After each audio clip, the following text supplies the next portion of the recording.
old battery lying around, bring it in for recycling and get a $5 merchandise card. See store for restrictions and details. Keep everything going strong this summer. Visit AutoZone today. Your battery headquarters. Parts are just part of what we do. Get in the zone. AutoZone.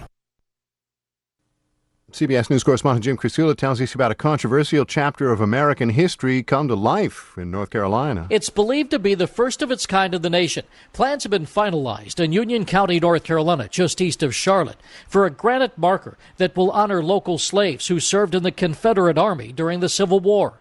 It will be placed outside the old courthouse in Monroe, in front of a Civil War monument. Historians say it's nearly impossible to know how many black men were forced into military service or followed their owners into battle in the war between the states. Jim Crisula, CBS News, Greensboro, North Carolina. That was one big snowflake falling from the skies over Illinois, coming down at speeds of up to 220 miles an hour. 138 skydivers came together to set a world record for the largest skydiving formation known as a snowflake. They posted a video of it on YouTube if you'd like to take part vicariously. Sam Litzinger, CBS News. Today, my journey to help save people money on car insurance brings me to a shopping mall. Of course, when it comes to shopping for car insurance, most people go to Geico. I mean, with all the discounts they offer, why would you shop anywhere else? There are discounts for complete and defensive driving courses, multi-policy discounts, and discounts for being accident-free. You know, this mall is a real maze. I think I passed that candle store about 5 times. For a free rate quote, visit geico.com to see how much you could save. Geico, 15 minutes could save you 15% or more on car insurance. Get in the zone. Make sure your car's battery can beat the heat this summer. Stop by AutoZone, your battery headquarters. And not just for car batteries. AutoZone has batteries for your RV, boat, motorcycle, and lawnmower. Plus, if you have an old battery lying around, bring it in for recycling and get a $5 merchandise card. See store for restrictions and details. Keep everything going strong this summer. Visit AutoZone today, your battery headquarters. Parts are just part of what we do. Get in the zone. AutoZone. KWFM, South Tucson. The views of this program are not necessarily those of KWFM, its management, or its sponsors. The host is solely responsible for the content.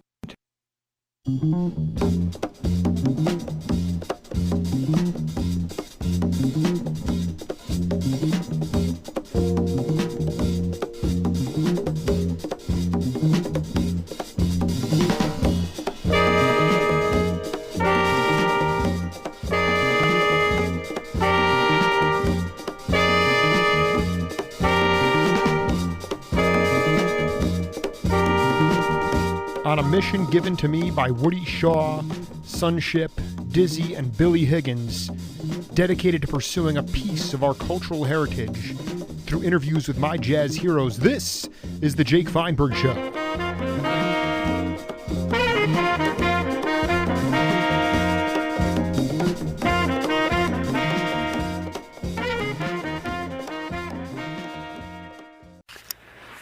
Folks, welcome to a special edition of the Jake Feinberg Show. My guest today is one of the most accomplished and diverse bass players that the Western world has come upon.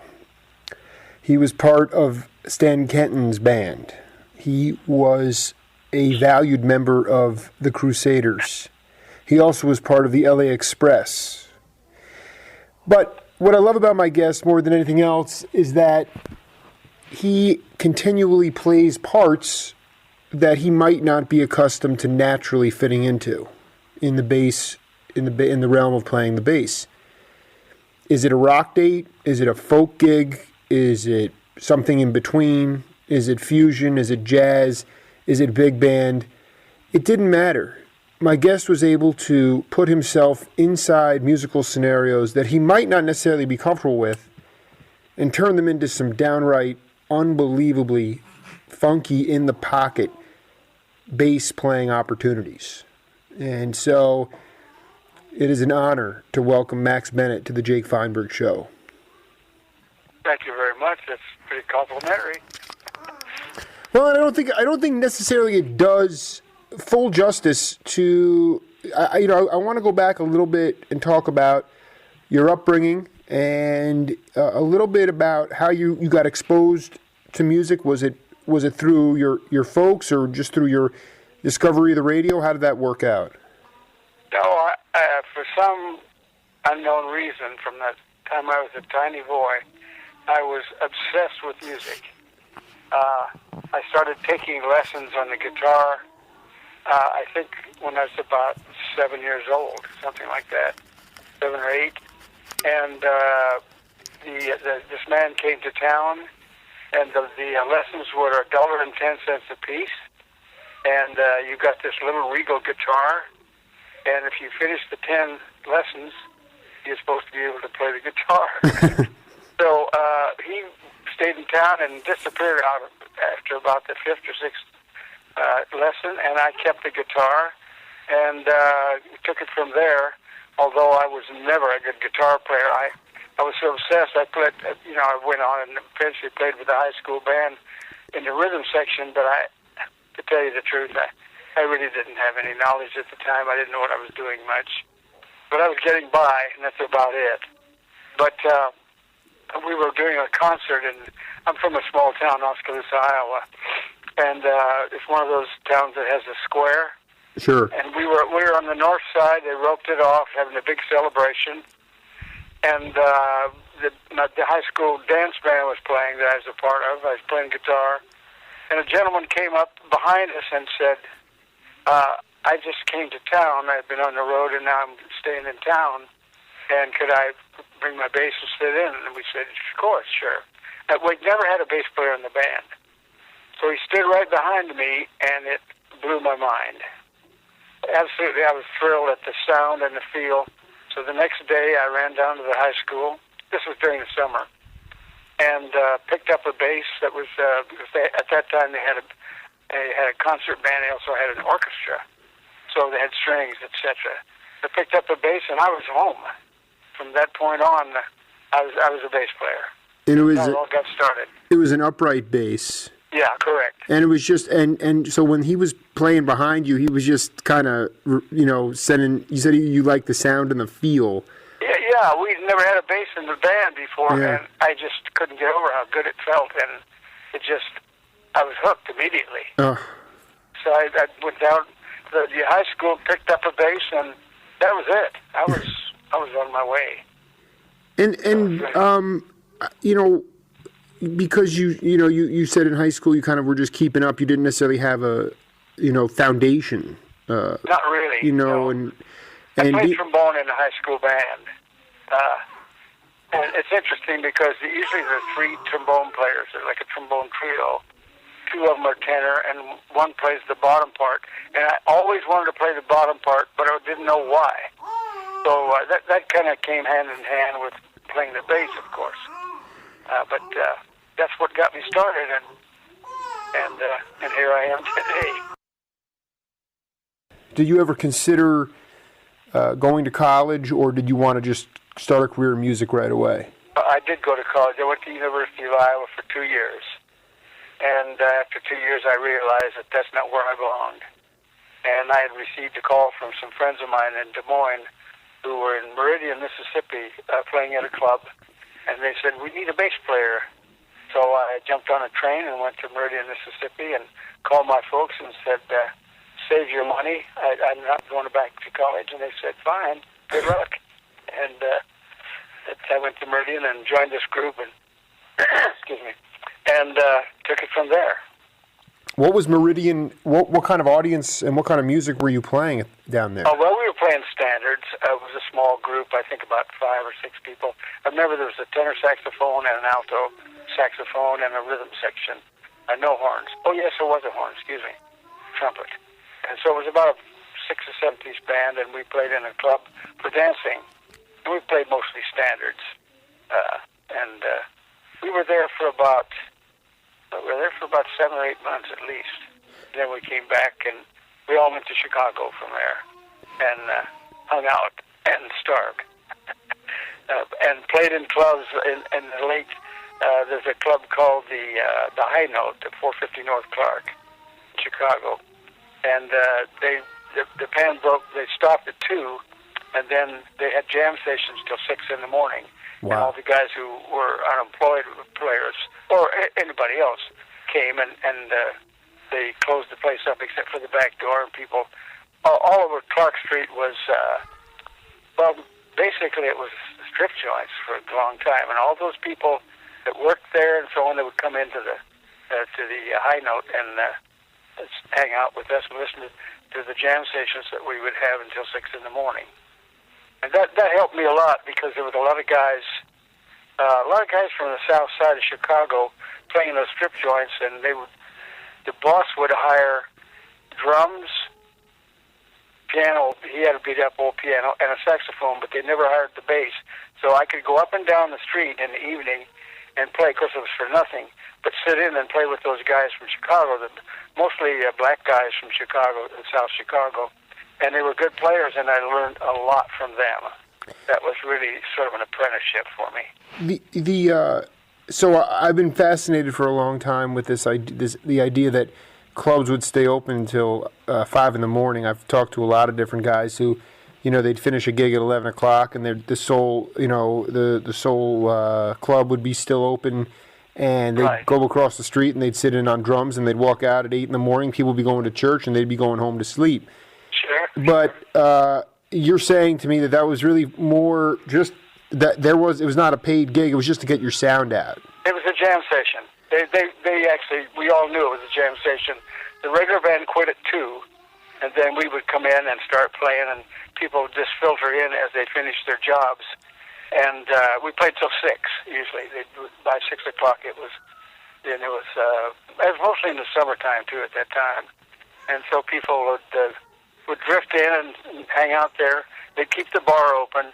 I don't know how they managed that, but they did. But you had to come through the back door, because the front door was definitely locked.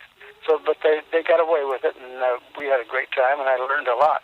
I want you to talk about what you, from those sort of wily veterans of the South Side music scene, a lot of unheralded guys, really good players. What were the things that you learned the most from those sessions? Probably just songs and playing with good time. It was just sort of an apprenticeship for me. I'd never played with a lot of really good drum players, drummers, because I was from a small town, Oskaloosa, Iowa, and we just didn't have that there.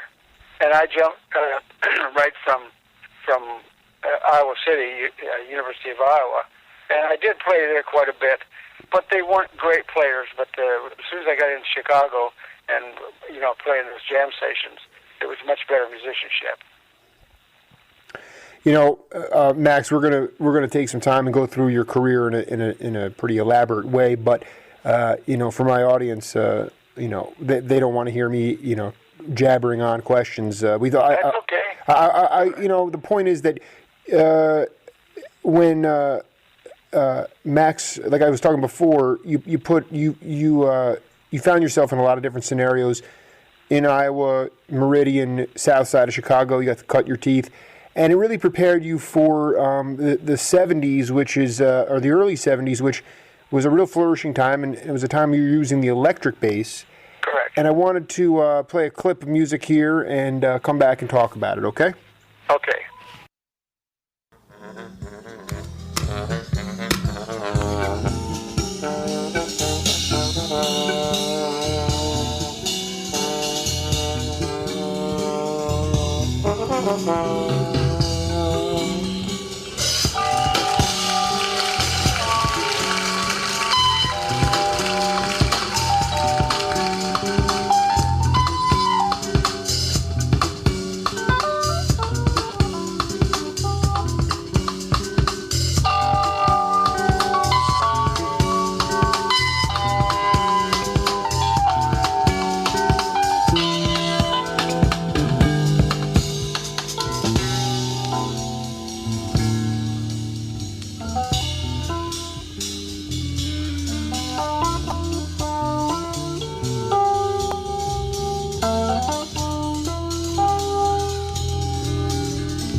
Can you talk a little bit about how, just going back a little bit farther ahead and then coming back, when you were in Chicago, but how did you eventually make it to Los Angeles? How did you get the call from Kenton?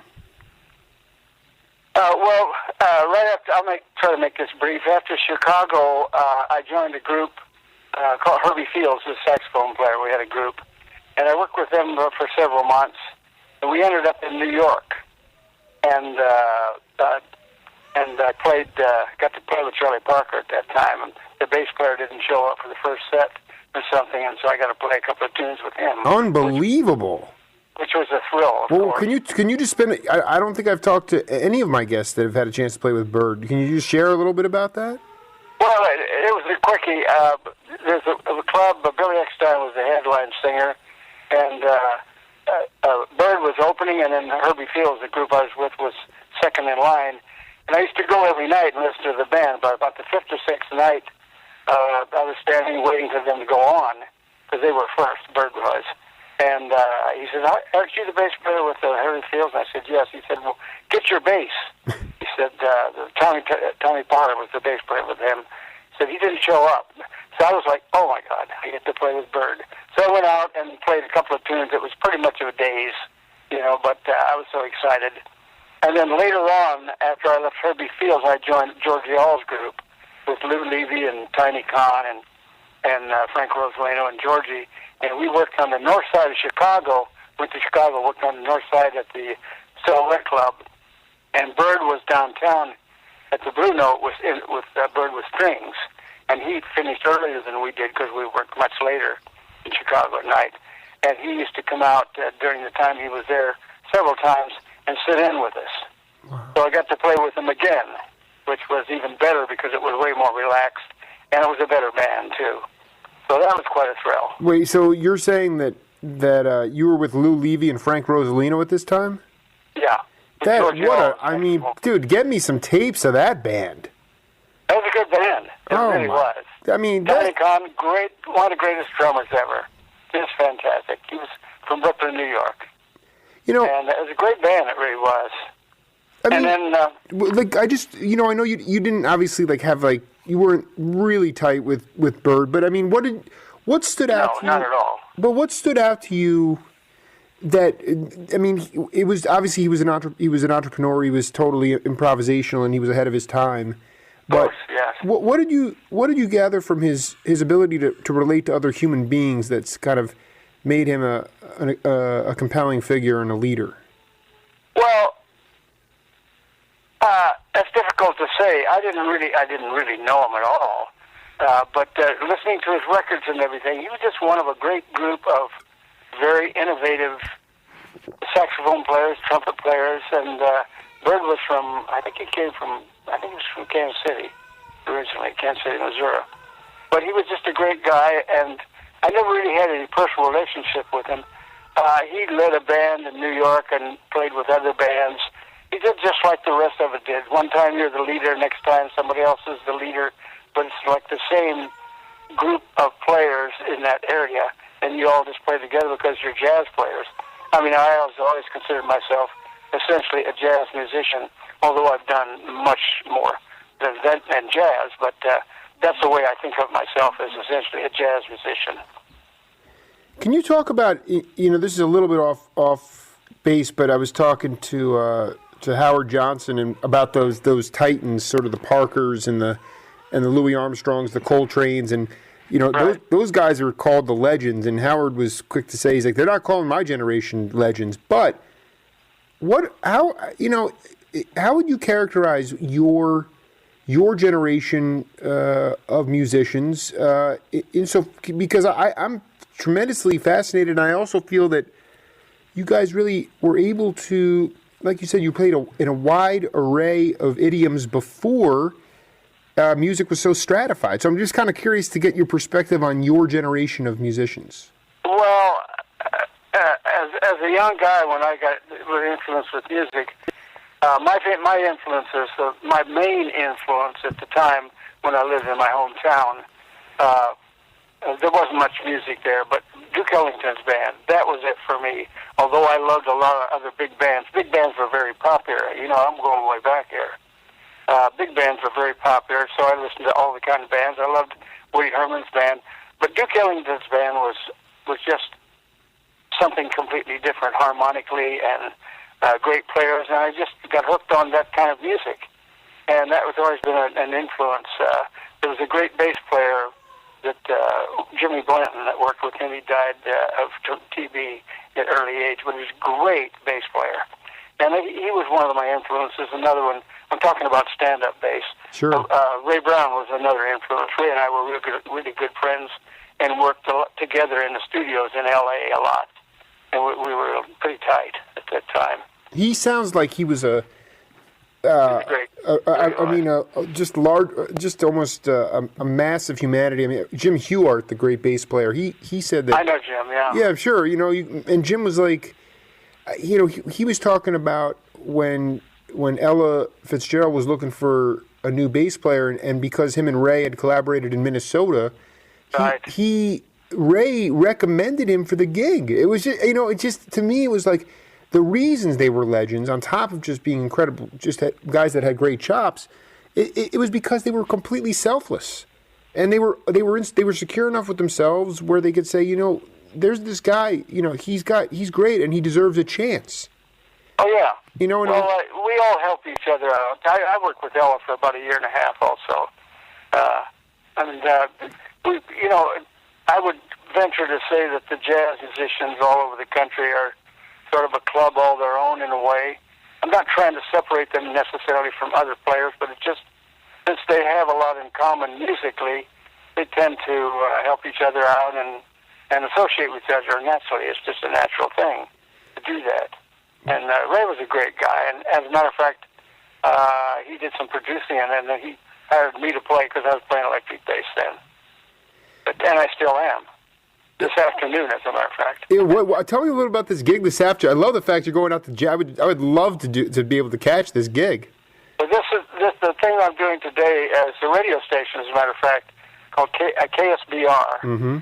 Yeah, the radio station for Saddleback College, and they have this bash once a year, and they invite all the headline musicians whose CDs they play on the air.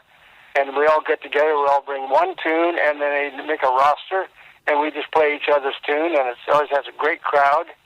So that's what I'm going to be doing from about 4 o'clock on.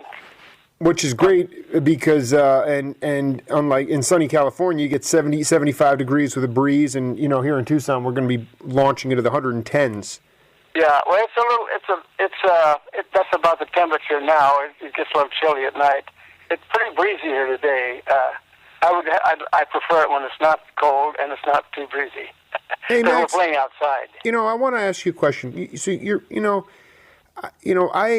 I feel one of my theses is that they, there's no boogeyman. I keep saying they, but this idea that like when I hear jazz now, it has to be, you know, we have such great acoustic instruments. And, you know, people go back and they want to hear the upright bass and they want to hear the acoustic, and I think that's fine. But that doesn't mean that we should ignore or neglect the electric instrumentation that, in my mind, really made jazz pivot very well. You know, the electric keyboards, the Fender Rhodes, the electric bass. Right. To me, that fusion of blues and Motown and jazz and rock from the early 70s was really compelling, and it opened things up. Yeah, add Latin to that, too. This is the Jake Feinberg Show. We'll be right back.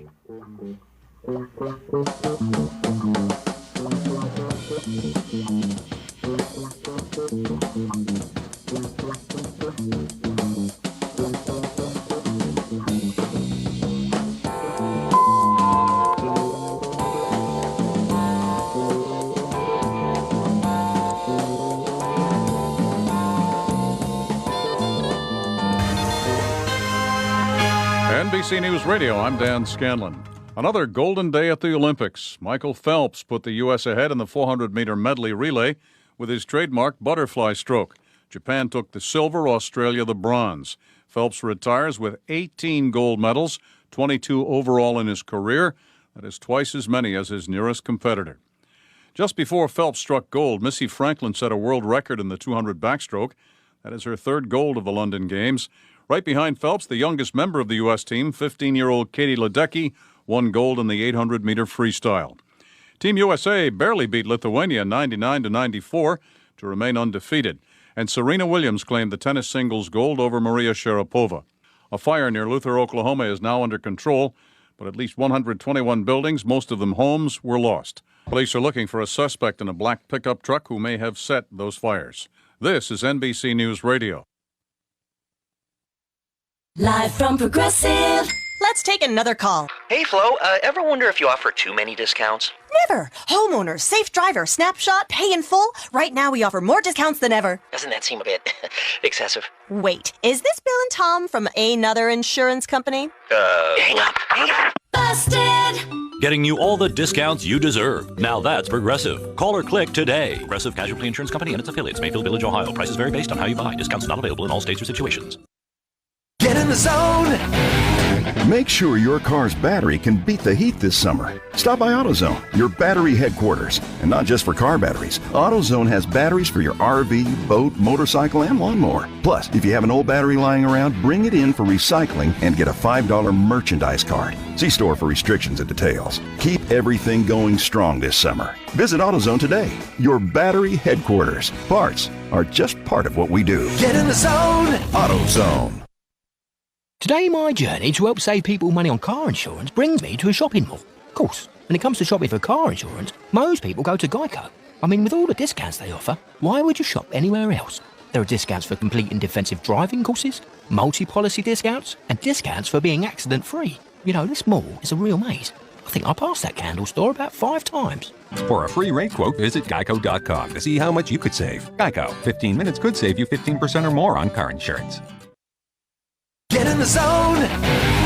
Make sure your car's battery can beat the heat this summer. Stop by AutoZone, your battery headquarters. And not just for car batteries. AutoZone has batteries for your RV, boat, motorcycle, and lawnmower. Plus, if you have an old battery lying around, bring it in for recycling and get a $5 merchandise card. See store for restrictions and details. Keep everything going strong this summer. Visit AutoZone today, your battery headquarters. Parts are just part of what we do. Get in the zone! AutoZone.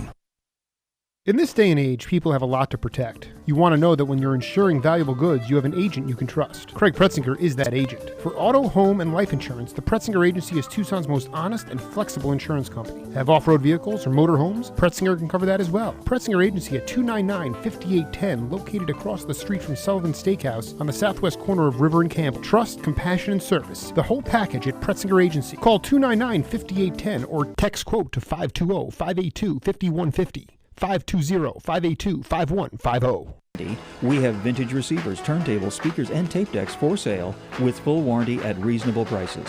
For service on and sales of stereo equipment of all kinds, the in-crowd meets at 4044 East Speedway inside Metronome Music. You can confirm our hours of operation and phone at stereohospital.com, where the misbehaving and misbegotten are rendered civilized and attractive if humanly possible. Folks, this is Jake Feinberg. One of the first things I wanted to do when I moved to Tucson was find authentic Chinese cuisine. After a tip from the Chinese Student Association, I headed over to Badar Chinese Restaurant.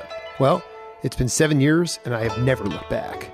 Located at 7321 East Broadway Boulevard, Badar has been a family-run operation since 1992. The award-winning chef produces succulent dishes from sizzling ginger chicken to salt and pepper shrimp. The thing that separates Badar from the rest is that the chef procures ancient oriental dishes with the exotic island flair of Taiwan. Most importantly, there are no gimmicks or razzle-dazzle at Badar. You won't find any flat-screen TVs or karaoke machines. Badar is a place to go enjoy good food and spend time with your family. It exudes peace and tranquility after a long week of work. So come down and check out Badar Chinese Restaurant. Hong Hao Chu. It's that good.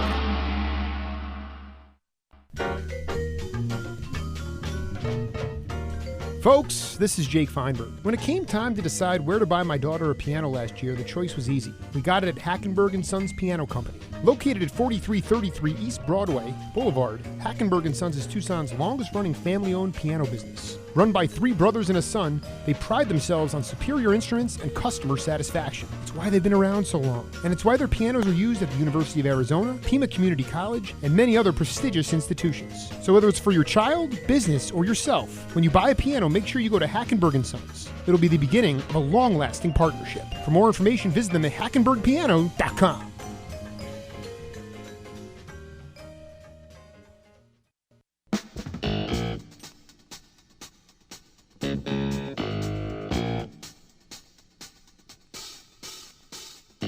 If you're not part of the solution, you're part of the problem. Be a part of a new coalition with Jake Feinberg. The second half of my show starts right now. Welcome back to a place where we have no problems at all. KWFM 1330 The Star. This is the Jake Feinberg Show. Special announcement today. The 8th annual Tucson Record Show is Sunday, November 11th from 9 a.m. to 3 p.m. at the Las Casulitas Event Center, 1365 West Grant Road. That's just west of I-10. Admission is just $4. Dealer tables are $35 prepaid and $40 the week of the show. Last year, we sold out all the tables. And it was a great show. I was there, and I picked up some unbelievable vinyl. Contact Bruce Smith at 520-622-0104 and at Cassidy Collectibles at earthlink.net. Records, CDs, and music memorabilia. So we're looking forward to that. Musicians who have spent their lives creating and not copying have had to take periodic breaks in the road to hone their instrument and develop new ideas and the sequencing of those ideas. This creates a level of authenticity between the musicians and their peers. My guest today has been on the scene for over a half a century, writing, educating, and playing, with among others the skipper Henry Franklin, Carl Burnett, John Hurd, Calvin Keyes, Robert Frazier, Al Hall, Jr., Ndugu Chancellor, and Frank Zappa. He plays the tenor saxophone, the alto saxophone, the soprano saxophone, the clarinet, the flute, the oboe, the bassoon, and the English horn. Born in the great capital of Arizona, Phoenix, Arizona, Charles Owens, welcome to the Jake Feinberg Show. Thank you very much. It's a pleasure to be on the air with you, Ben. You sound great. Nice to talk with you. It's great to talk to you, man. Thank you. I wanted to ask you, just real quickly, you were stationed in Puerto Rico in the military. Is that true?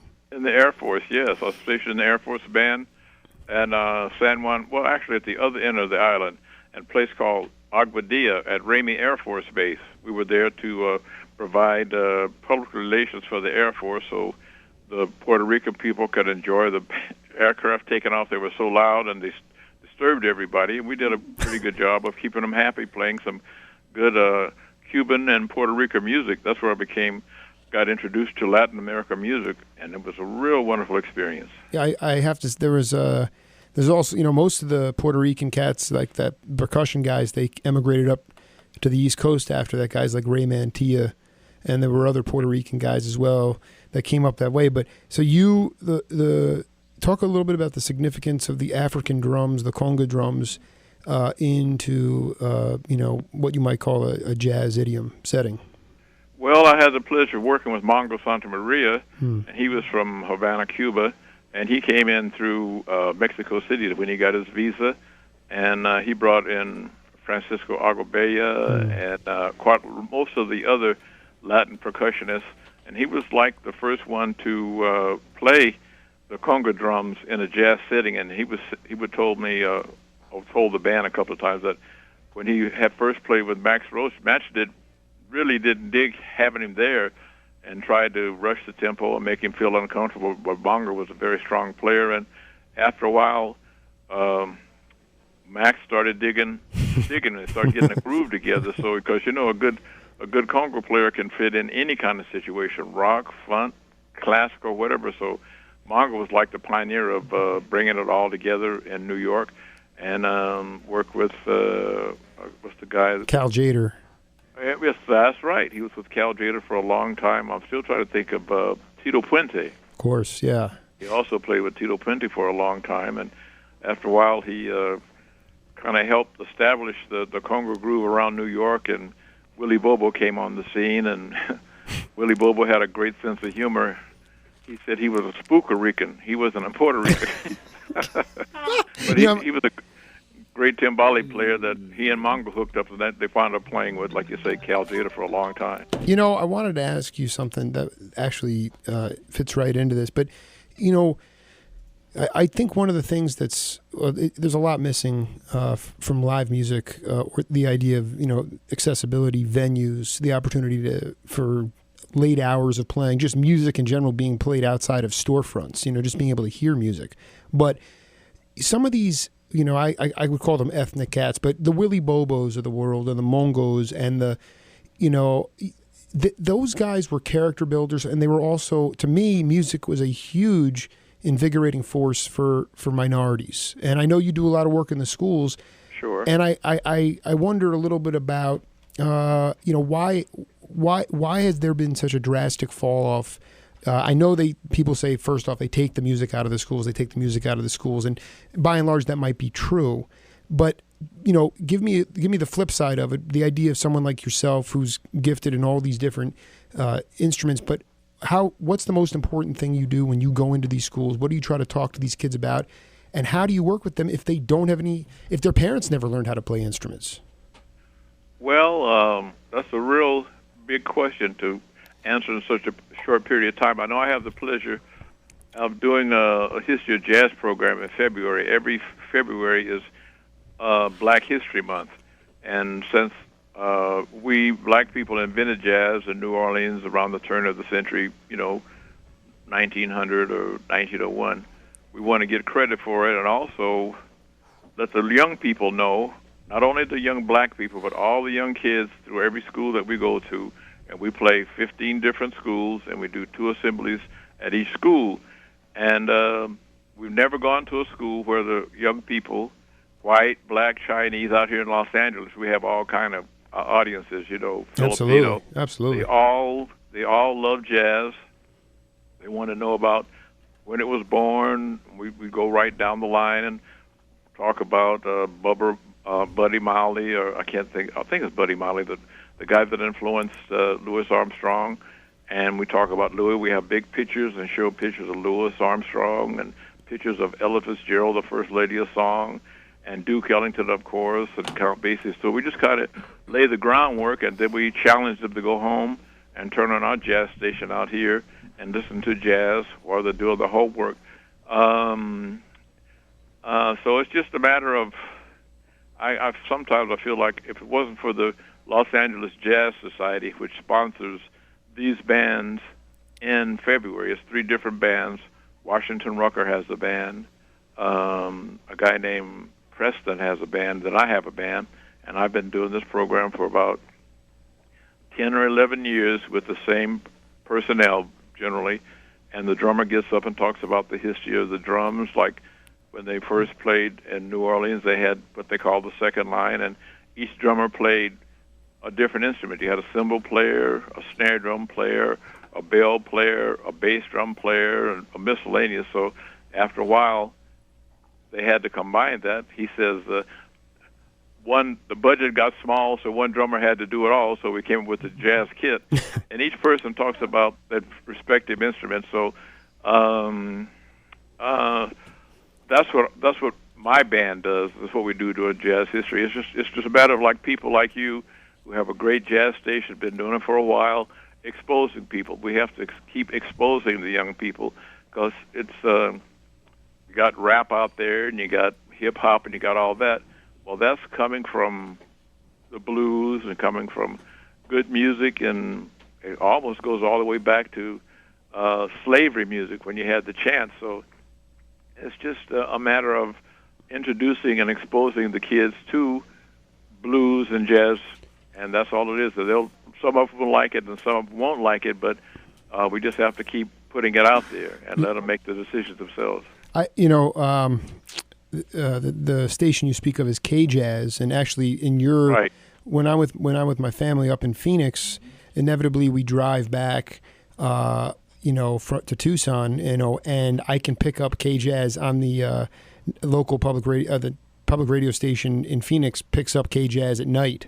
So, Great. I mean, we get to, but you know, I mean, when I talked about Willie Bobo, I just meant somebody who clearly not a perfect angel, but a guy who had so much moxie. He was unafraid, and he could play in all different types of settings. And that's the, I mean, even though I wasn't even alive, you can understand that because when they put Paul Humphrey and they put Shelly Manne and they put Willie Bobo and they put all these crazy percussionists, you're like, they don't look the same. They all have different age demographics, but yet look, they're all jamming and they're all having fun. And you know, so without getting into a huge theoretical thing about, you know, the industry itself, it's just, to me, it was just so, I know you guys weren't getting paid. You know, I get that, you know, big money. But in a lot of ways, that's where the spiritual music came from, because it was a brotherhood. Nobody was getting cheap shotted. Everybody was in the same boat, regardless. And you had this intermeshing that was just so beautiful. And when I talk about the time period, I mean, of course, the late 60s and early 70s. But, you know, you would talk about it better than I can, obviously. Sure. Well, we had live clubs. Then you had 6 night-a-week gigs. You were off on Monday, and you played in the club Tuesday through Sunday. And it was a lot more clubs in the black neighborhood. That's where basically also jazz was going on, and even in most of your big cities, and people from all over town would come out and hang out, the college students and the politicians, and everybody would come over there and hear Les McCann or hear Stanley Turrentine, and he would be there. They'd be there from Tuesday through Sunday and be preaching the gospel, and everybody would have a good time. And people like Willie Bobo was not only a great musician, he was a great entertainer. Exactly. You wouldn't have to know anything about the timbales or anything. If you watched him, you would have a good time because he was such a good entertainer. He could sing. Same thing with Les McCann. When he had it, after he had his trio for a long time and it was kind of fading, he sang, I forget the name of the song that he sang, With These Hands, I think was the name, but he started singing, and that rejuvenated his career because Dick Bach told me about that kept him going for years and years. It didn't, you know, people like Willie Bobo and Les McCann know how to entertain, and they know how to write entertaining music that touch people and make people want to have a good time. You know, it's just, they have a special quality about them. They're one in a million type of cats. So you're right. You're right about that. I mean, and you had a chance to collaborate with them. But the other thing I wanted to ask you, it's just so funny you bring, Dick Bach has been on, I've done a couple of other interviews this week with different musicians, and the guy, not just world Pacific jazz, but like he was also into intermixing, you know, the Ali Akbar Khan school, like the Indian raga music with popular and then maybe like jazz as well. I'm curious, like there was just such a blending. I know that the Beatles get a lot of credit for that, of incorporating Indian music into pop music, or even, you know, fusing it with different types of blues. It was just, did you ever get a chance to study with any Indian musicians? Was that something that you ever came across? No, I haven't had that pleasure. I know John B. Williams, I played in his band, and he had some songs that had been influenced by Indian music. It'd be 24/7 or 17/21 or whatever. That's about as close as I got. But let me ask you a question. I know Dick Bach, I'm asking this, did Dick Bach produce Ravi Shankar and his daughter and all that line of Indian? He did on World Pacific, and he also produced a band called Shanti, which was Shanti. It had Zakir Hussain, Ali Akbar Khan's son, and then this guy Neil Seidel, who was an LA session player. But the point is that the guy he had his fingerprints in the Crusaders, in Les McCann, He also produced one of Chet Baker's first albums at that time. He did. He just was very intuitive, and he had a sense of knowing what was good and what people might like. And sometimes it didn't always sell as much he'd like. Because when I was with Buddy Rich's band, Buddy Rich, I think, did a couple of CDs. I'm coming up to date now, but albums. LPs. Yeah, LPs. And I did an arrangement of Ode to Billy Joel that Buddy Rich recorded and Dick Bach produced. And then when I left the Buddy Rich band, Dick Bach said, now, if you want to do something after having been with Buddy Rich, and Dick Bach and I kind of established a little relationship, he said, when you get to Los Angeles now, you give me a call, and we'll do an album of yours. And that's exactly what he did. I recorded for Jack Lewerke, Discovery, I can't think of the name of it now, but I worked for Jack Lewerke and did my first CD or album because of Dick Bach. Was it They had his finger in every kind of stuff. Was that Two Quartets? What was the name of that album? That was called Motherload. I just saw that on eBay the other day. It sold for like $20. It's like a $20. It's great. I have my dashiki on the front of that, and my little soprano has a sparkle on it. And the guy that did the photography for it, his name was Jones, I think. And my underwear was showing, but he liked the idea that the soprano was sparkling a certain way. He said, "No, I'm not going to take another picture of it. I'm going to let that lay. You just have to show your draws," because I love the shot that I got of your soprano. So I said, "Come on, man." He said, "No days." Dottie Woodard was his wife. His name was Woodard. As we go along, I'm thinking, remember this stuff. But Dick Bach was very influential in the West Coast scene. I think he probably even recorded Gerald Wilson a little bit, so he just had his finger in everything. There's just so much to talk about with Charlie Owens, and in typical L.A. sunny California fashion, it's like going to a Dodger game. We showed up in the fourth inning, and so we have a lot to get to. We're gonna listen. We're gonna listen to a track of music here, Charlie, and come back and sure, I'll be here. We'll go back in time. My pleasure.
So does that bring you back in time a little bit? Wow, that was some great stuff. Who was that? That was you. That was me? That was you. What was the name of that? That was Aunt Lovey. That was Calvin Keys. Oh yeah, on Proceed with Caution, huh? Exactly, yeah. That's right. It's been a while. Wow, I liked it immediately, but wow, that's some terrible. I can't say what it really was on the air, but it was some terrible S. It was you blowing. I mean, that was unbelievable stuff because yeah. That's what happened with and that's the Skipper's on bass on that album. I think Kirk Lightsey's on piano. But I mean, you're still in awe of that. I love when people are in awe of their own stuff. It's great. I mean, I think that's... Yeah, I forgot about that. When I saw Calvin Keys at the Four Queens, they used to have a jazz series up there on Monday night. The last time I saw him he was playing up there. He had driven up from San Francisco. He's a tremendous, tremendous guitarist. Could you talk a little bit about when you got to L.A., the kind of brotherhood that was already established among the local guys and who you really, connected with right away, specifically guys that were bringing real music to that scene? Well, the guy that was at the king of the hill at that time, and he still is, was the skipper. I got to town, and it was Michael Carvin, Henry Franklin, Oscar Brashear, Ndugo Chancellor, Bill Henderson. We did Henry was recording for Black Jazz Records at that time, and Henry would give a gig. He'd find a coffee house over at Onanji's. That's at the corner of Redondo and Pico, and it would be packed because Henry would have that many people at his house every day. So he just moved the people from his house over to the gig, right? And we'd have a good time and work off the door and make a nice little taste and play music from one of his first black jazz recordings. He has some records, Little Laurie, and I can't think of some of the others, but it was the music that we rehearsed at his house. We just went over to Onaji's, which was the name of the club we played. Was it a Japanese club or something?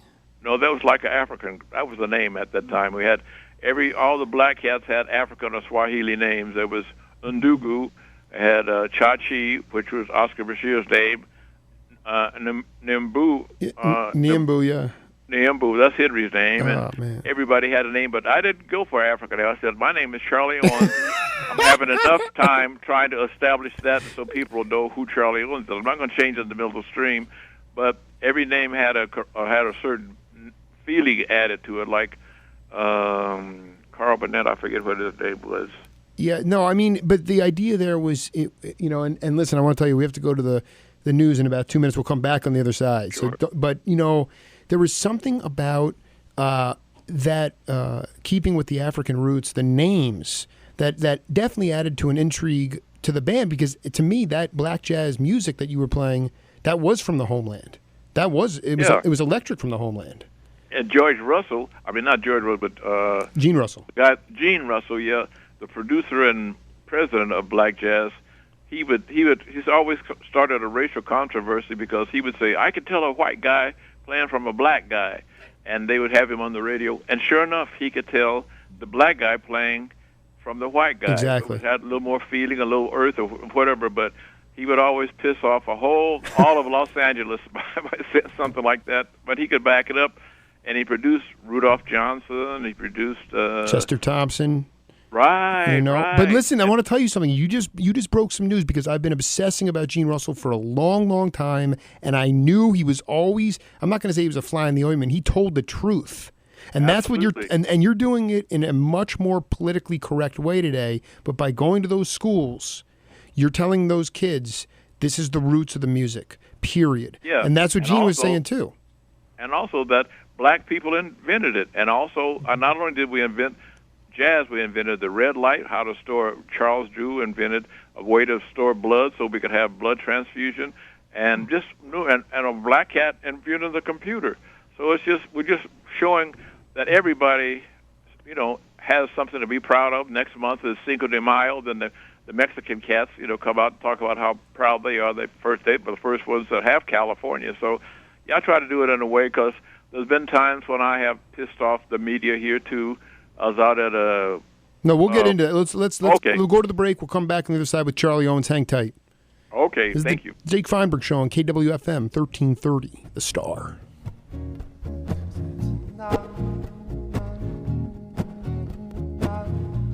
CBS News, I'm Sam Litzinger. That big wildfire near Luther, Oklahoma is under control now, but a search is underway for a suspected arsonist. Police are looking for the driver of a black Ford pickup who witnessed...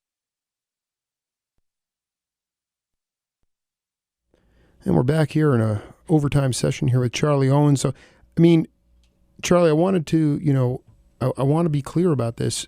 Gene really was promoting who he saw were the African American jazz cats that were never getting any. He wanted to start a label for those guys because that was the music and it wasn't being recorded. That's right, and he did, and he certainly did. He did a great job of it. He was a kind of a quiet guy. I got to know Gene a little bit because he would always come to the recording session with Henry, and Henry did about 3 or 4 records, CDs or albums for black jazz, and so he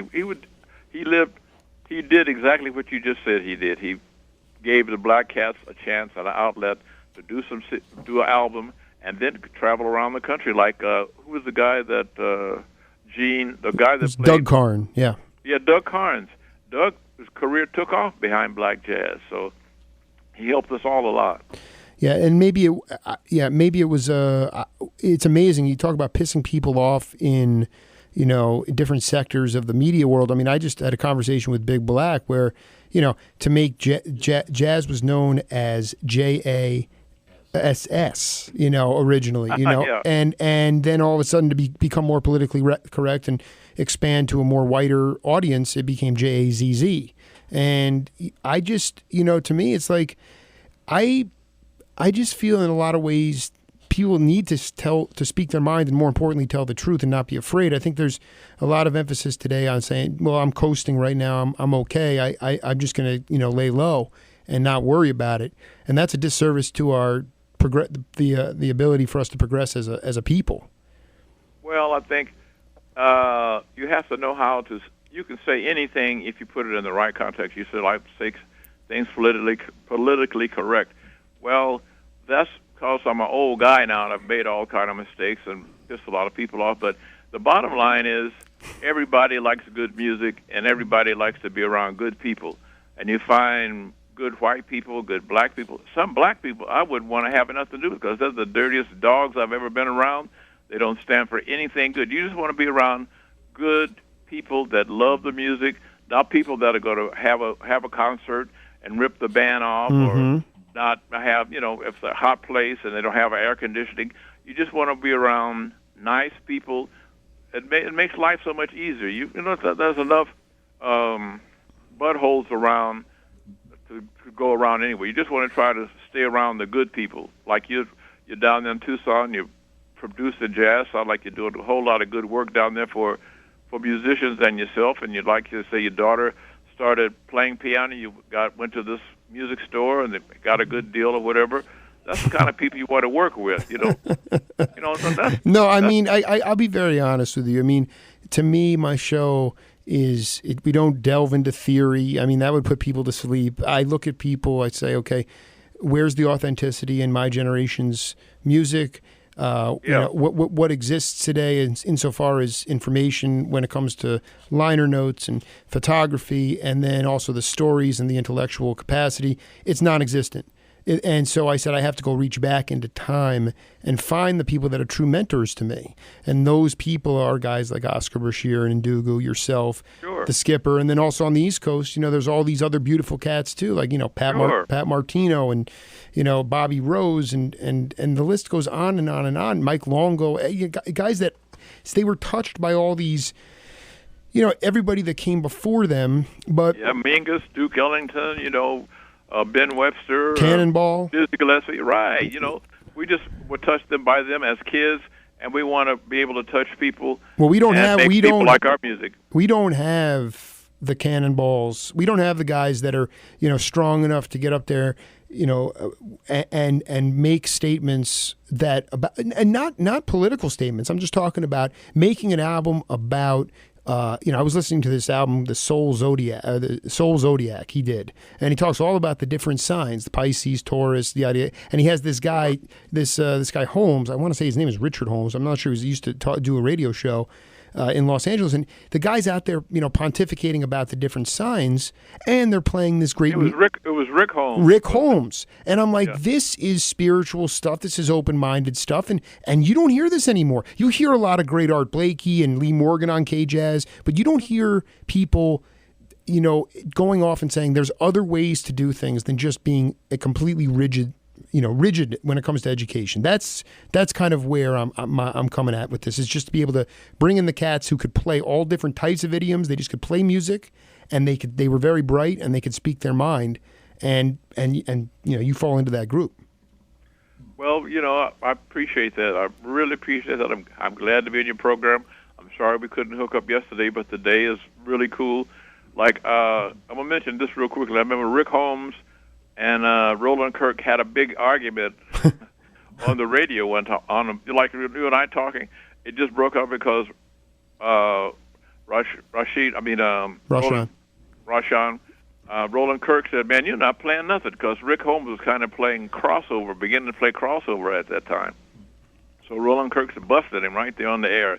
And they got into a violent argument because Rick Holmes was trying to keep, people listening to his show, and what he had been playing straight ahead was kind of dying out a little bit. He wasn't holding his audience, so Roland Kirk was a straight ahead, like you say, spoke his mind right on the air. They had a beautiful argument. They almost went to fisticuffs right there on the air. Oh man, but at least yeah, exactly.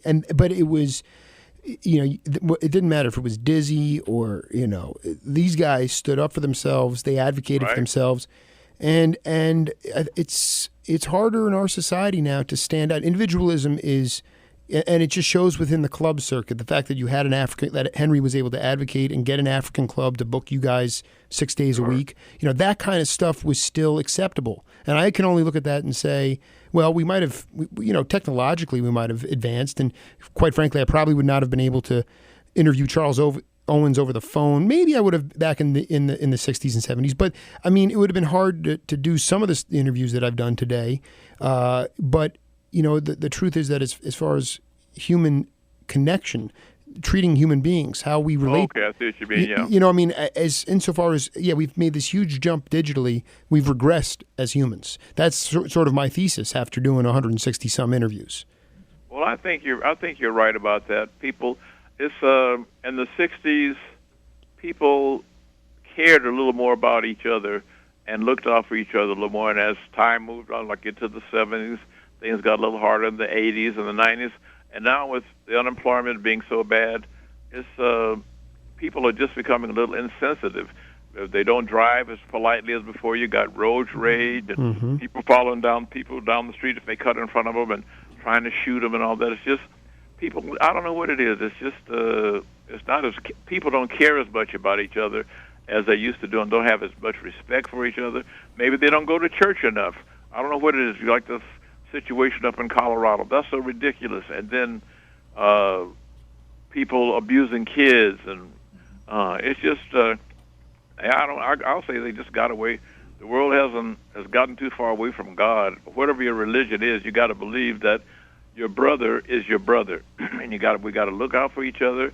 It's just like playing in a group. If the drummer's not listening to all the musicians, things don't go as well. If he's just playing for himself, I can always feel that if a cat is going with me, then that makes the music better. We got to get together and just love one another a little more. That's what the bottom line is, and just look out for each other. Yeah, well, if somebody needs a couple of dollars, give it to them, and if you got something to give it to them. Yeah, there's also a karmatic kind of thing where that when you give unconditionally, that it will come back tenfold and find you. That is the essence of your generation. I mean, the album that I'm looking at here, open, Let Me Into Your Heart, it's John Hurd. I got a chance to go out and interview John and Dugu, and it doesn't matter, that's the way you guys were raised. And I'll be honest, I mean, I know enough. I mean, I think some of the across the board, doesn't matter what denomination you are, doesn't matter what race you are. I think churches are equally part of the problem. I mean, I think church philosophy has changed. I think it's become more corporate. I think also the disheartening thing for my generation. I agree with that. I hadn't thought about that, but I think that makes sense. It does make sense because it's much more rigid in its thinking now. It's not as open-minded. When you had Donny Hathaway, Billy Preston, these guys growing up in the neighborhoods, they were doing things were accepted musically within the church, and now, again, it all really does come around to music. But at the same time, it's important to go back and be able to focus on, the careers and the dexterity that was being offered by you guys in all different types of settings. And I would be remiss if I didn't. One of the things I found a Charles Owens record in Boston recently for about $3, and Right. It was the two quartets. Right. And I was reading the back of the liner notes, and I come to find out that you went on tour with Frank Zappa in 1972, I believe. It was earlier than 74, but Great tour. It was. But how did that come to being? I mean, that's one of these things that's going to go down in radio history, as far as I'm concerned. Well, I was lucky enough to get in that band because Frank Zappa originally called Harold Land, and he wanted a tenor player that played oboe as well. So Harold said, "I don't play oboe, man." So Charlie, he recommended that I have it, and I went to the rehearsal and was able to play the part that Frank had written out, and that's how I got about through Harold Land recommended me. So that was like a brotherhood thing because Harold wouldn't block me from getting the gig, and the money I got from that gig I paid for to have my daughter born, and at that time it was only $3,000, but it was a great experience playing with Frank Zappa because he knew everybody's part, and if you couldn't play it, he would play it on the guitar because he went to, I think, El Camino College or Camarillo, somewhere, but he was a tremendously talented, gifted musician beside writing all that wonderful lyrics that he put together, Penis Dimension and all kind of crazy stuff. Yeah, I mean, dude, just being able to experience a tour. What was it like to be with all those cats on the tour? I mean, that must have been an unbelievable time.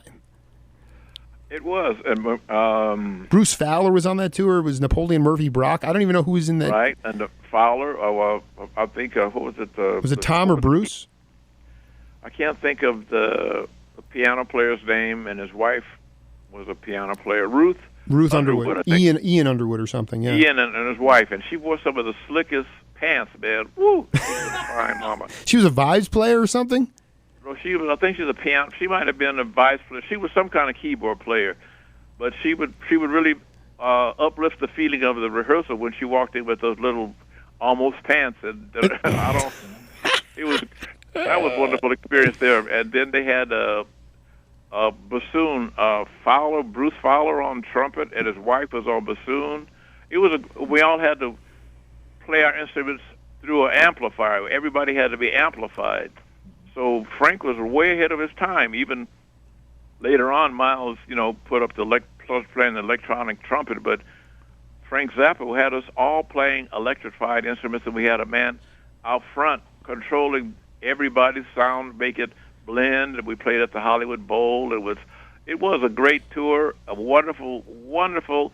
My musicianship improved more in the 4 months that I worked rehearsing up to the 2-week tour than any period of my life because I had to read in 9/8 and 6/4 and just really be on my toes all the time. So it was a wonderful challenge and a great experience. I read somewhere, I think in the same liner notes, though, and this is so important. I mean, you see, you look at guys' discographies or the credits they're given, and, you talk very frankly about, after that work with Frank and maybe, you did local work with Al Williams and the Skipper. Sure. But, you really spent some time, I can't remember the specific instruments, but you really went back and spent time honing your craft, your sound. You went in and really put, to develop your chops. And I just think for the younger cats out there that the ones that don't have the money to go to these massive academic institutions, the ones that have an instrument that long to play.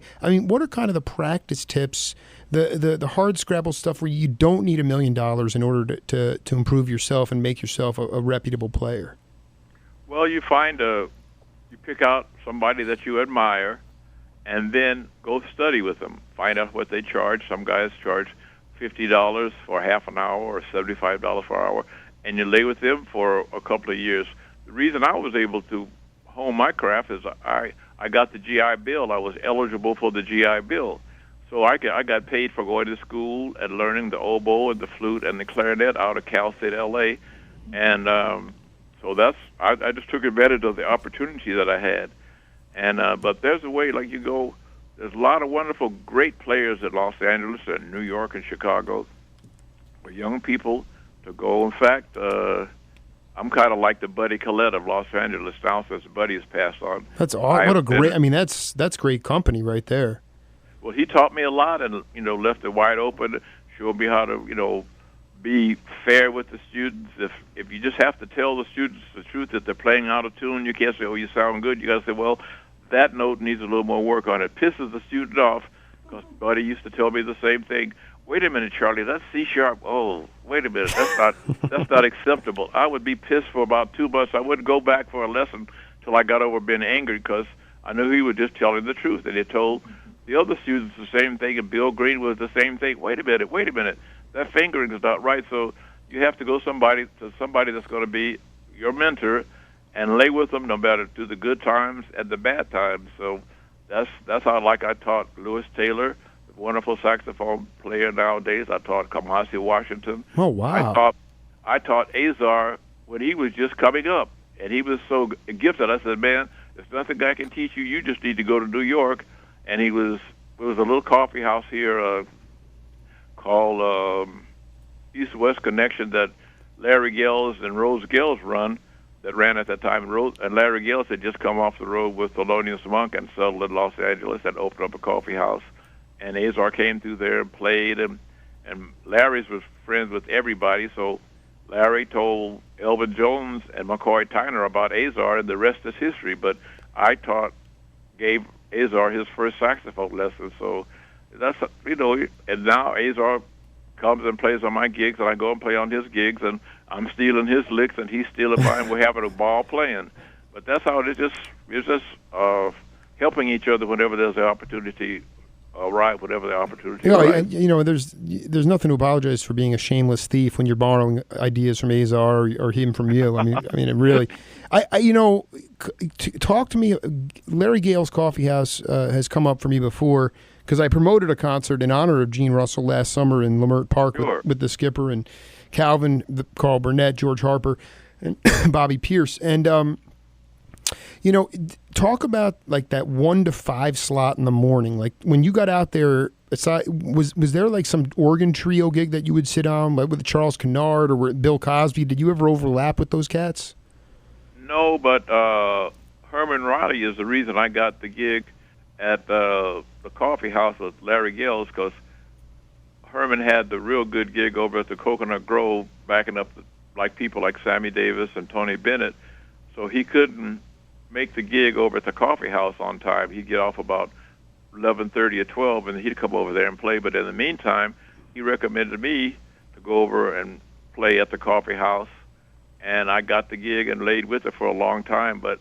And then it was an opportunity I had just first gotten here, didn't have a gig period, and Herman Riley and I went back to San Diego. When he first came out in 1955 from New Orleans, he came to San Diego first, and I was going to San Diego State, and we were in a band down there that played at the Elks Club. It's a little place right next to the railroad tracks on Friday and Saturday night. Whenever the train came by, it would rumble and shake the little house, but the blues would keep on playing. So that's how I got the gig with Larry Gills. And who was in that? Who was in the band that you took his spot with? Who was in that group? Well, Shaw, a guy that played with Charlie Mingus for a minute, trumpet player. Woody Shaw. Gene Shaw. Oh, Gene Shaw. Gene Shaw. Gene Shaw, and Bill Henderson was on piano, because I remember I played a trick on him. We would play giant steps, and so we got to the rehearsal, and Bill wasn't there yet, so I said I changed the key on him, so when Bill got there, he couldn't play the song. He couldn't play the song. He couldn't figure out why. Yeah, but then he said, "Okay, that song's supposed to be in the key of C or whatever it is, or F," and so I got a big out of that. But it's Bill Henderson, who played a lot with Henry. They grew up together, and Bill Henderson went through the USC gifted program just as Patrice Rushen did. And so he was a piano player. I can't think who the drummer was right now. Maybe Eddie Coward, a guy from Chicago, I think was the drummer. It was it was a beautiful time, and I as we wrap up this part one of our interview, because we do need to do more.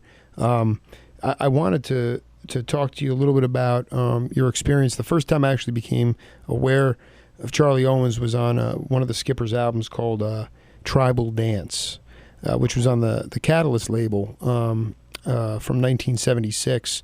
And, could you talk a little bit about your relationship with the Skipper? The one line that stood out to me, it was before I ever even ventured into this radio career. You said in the liner notes, you said, actually, Henry is disappointed in me when I don't play what I really feel. It was like the idea of being yourself. Just be yourself. And if you weren't being yourself, then you were fake, and he was disappointed in that. That is a major quality in people that is missing today. People are afraid to be themselves, and I just wanted you to talk about Henry and what that kind of confidence instilled in you to actually be yourself and play what you felt. Well, I'm basically an outside or a vanguard player, and Henry knew that from when I first got to town, because he basically likes high energy music. If you're not playing as hard as you can, as much as you can, from your heart, that'll disappoint Henry every time. And he knows the difference, because he's gonna, whatever song I would play, it might be just a little slower than what Henry would play it. He likes high energy stuff, and he knows he's a good bass players are accompanying instrumentalists, people like that. A bass player is an accompanying instrument, so he knows how to press your buttons by playing different notes or by playing the song fast. He knows how to challenge you, and he knows when you're not making it, which makes him a great band leader and a great person and a good friend of mine, because he doesn't pull any punches. He knows he wants the real deal. Simple as that. He's a great mentor and friend, and he helped me with this fighting record company for my last record called Joy, which I sent you. He showed me how to get in touch with City Hall Records. So he's a good friend all the way around. Charlie Owens, it's been an honor to talk to you, and we'll do this again. I'll be in touch. We'll do this again real soon to cover some more music and some more of your career. Let me put this on your mind. I know you got about 30 seconds. One of these days, I'd love to come down there and do a concert. Maybe just bring a drummer and pick up a bass player down there and do something. And because it sounds like you're promoting shows, that'd be a privilege and a pleasure. And my wife and I would get in our little SUV that we came through there yesterday and drive down there and hang out and enjoy Tucson, because I was born in Phoenix, Arizona, and had so that'd be a great experience. So keep that in mind. Let me tell you something. Thank you for having me on your program. Hey, let me tell you something, my friend. I just started to promote here in town. I had a very successful promotion for a piano and organist here, and I know you're serious, and we're going to make that happen real soon, my friend. That sounds good, and like I say, keep up the good work. You're a credit to the jazz community and the disc jockey community and the jazz. So thank you very much for having me on your program. I appreciate it. Charlie, much love, man, and bless you. Take care. Thank you. All right. Bye. The Jake Feinberg Show on KWFM 1330, The Star.